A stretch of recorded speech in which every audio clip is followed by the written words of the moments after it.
the Chinese University of Hong Kong. And on behalf of the CuVideo team, I'd like to introduce our work in this year's implementation. So these are our team members, and I'd like to here introduce to you. 万里欧阳、李、具杰言、辛宇增、洪生礼、林阳、通孝、聪章、哲王、骆辉王、小刚王。I'd like to thank everyone's participation and contribution that makes this work possible. Our proposed framework consists of 4 parts. The first one is the skill image detector. The second and third are to try to incorporate temporal and multi-context information into the framework. And the last is the model combination process. So let's start by introducing the still image detection. During the past 2 years, the still image detector has been performance has been tremendously improved. This year, the results is even impressive. So I think pretty much every team try to do this work will try to test the detectors directly on the big data or try to fine-tune the model with the big data. But the story doesn't stop here. Because we found that if you directly use the still image detection framework, the result is not that impressive. The reason is that there are some limitations of still image detections. First being that the detections usually has large temporal variations. For example, this timeline, this detection scores of this cat. So this is because the data or the model or the post-processing didn't involve any temporal information in it. So that's the idea of the TubeLets that comes in. And we deal with the TubeLets that basically a collection of bounding box sequences. So we deal with this in the temporal TubeLets Re-scoring problem. And this part consists of 3 steps. The first is high confidence training, and the second is the spatial max-pooling, and the third is the temporal re-scoring, and I will introduce each in details. So first is high confidence training. We start from the still image detections. There are a lot of still image detections on each frame, and we found that on some frames there are high confidence detections. Right? At certain frames, the detections of the certain objects are very high. So we can choose this as the starting point of the tracking methods. What we call these are anchors for the trackers. And then we run the tracking algorithm on this. So after this, we got some TubeLets, which basically are bounding box sequences. So this high confidence training. And the next step is spatial max-pooling. So everyone wonders why this step is necessary. It's because the detections directly on this tracked boxes are not satisfactory. There are 2 reasons. First is the statistics of these boxes are actually different from those generated by the still image detections. The second is due to some tracking failures such as larger pose variation or motion blur, the tracked locations may not be that accurate. So the idea is to try to use the still image detections that are around those tracked boxes to improve the detection scores. So we call this process the spatial max-pooling process. So again, we start from the tracking results, and we found the detections that near those tracked boxes, and we only keep the boxes with the maximum detection score. So we do the spatial max-pooling. But after the spatial max-pooling, the boxes tend to have some noises. So we again run a count filter to smooth the box locations. So that's the spatial max-pooling. The third is the temporal re-scoring. So after we obtain a lot of the TubeLets, we can classify those TubeLets into positive ones and negative ones based on some simple statistics such as the mean detection scores or the median detection scores or the positive detection scores. And the linear classifier is learned to classify those detection TubeLets. And next, we want to increase the margin between the positive TubeLets and the negative TubeLets. So the positive ones are matched to a higher score range, and the negative ones are matched to the lower score range. So we increase the score margin. So that's the three parts of the try to use the TubeLets. There is the second limitations in the still image detection. That is, you often ignore some crucial context information. For example, in this sequence, you can see the sequence is about the red panda. But for some reason, at some frames, this rock looks like a turtle. So if you want to look at these frames, you cannot distinguish this rock with turtle. When you look at all the rest frames, the majority of the high confidence detections are red pandas. So we can use the global information within the video to surprise some false positive samples. So that's the idea of the multi-context suppression and motion guided propagation. So this part also contains the two steps. The first is the multi-context suppression. So we start from all the detections in the video and sort these detections in descending orders.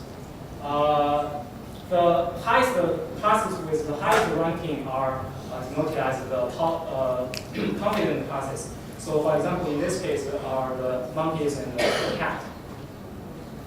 And others are the low confidence classes.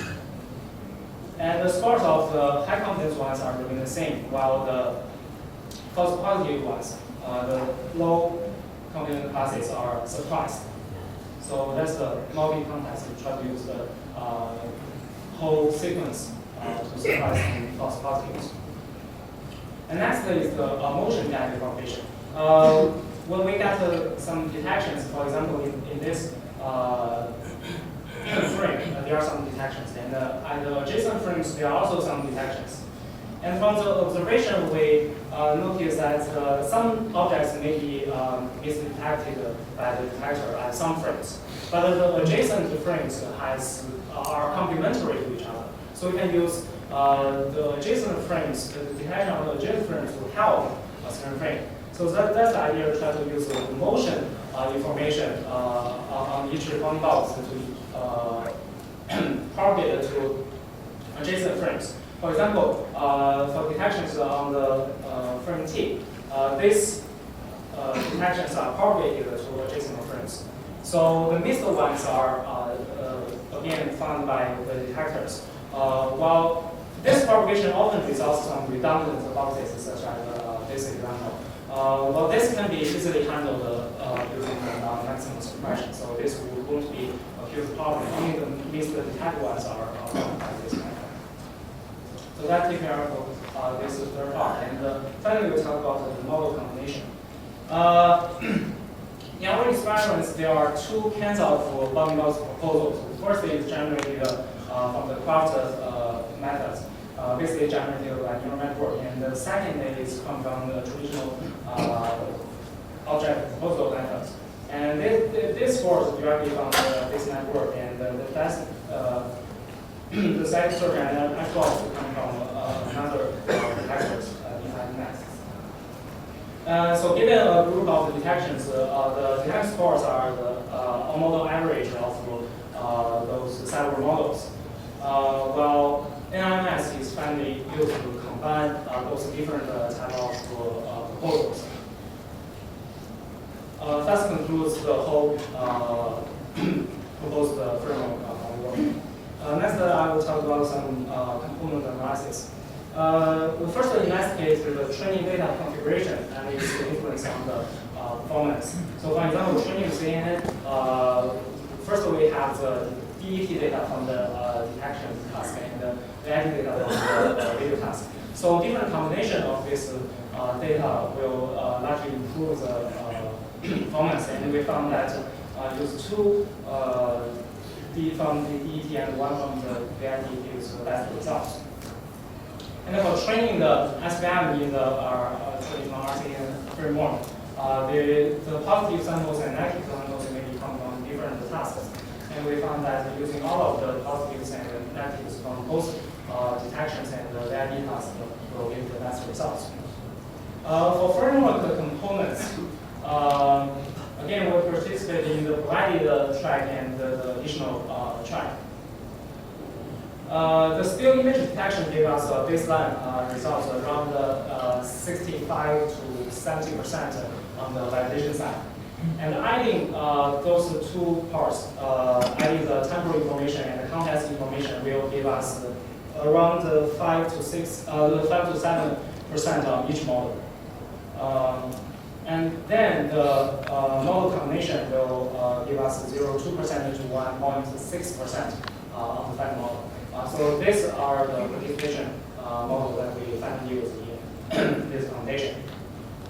Again, this is the final computation results and the rankings. Our team also participated in the detection task and for both the provided data and the additional data. So this is the whole ranking or results for both of these tasks. Then I'd like to show you some detection results. These are the detection results from our work. So you can see both the detections are pretty stable and tight. The stableness comes from the temporal information that we use, and the tightness from the business proposal that we use in our work. So that's pretty much take out of today's talk, and I'd like to take some questions. Thank you very much.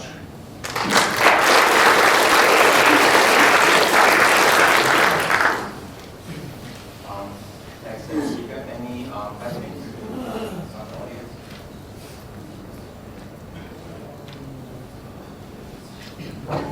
Yeah. So you say that you use tracking to propagate your detection results. Do you track the whole video, like guided course, and on each frame? Yeah. Or you do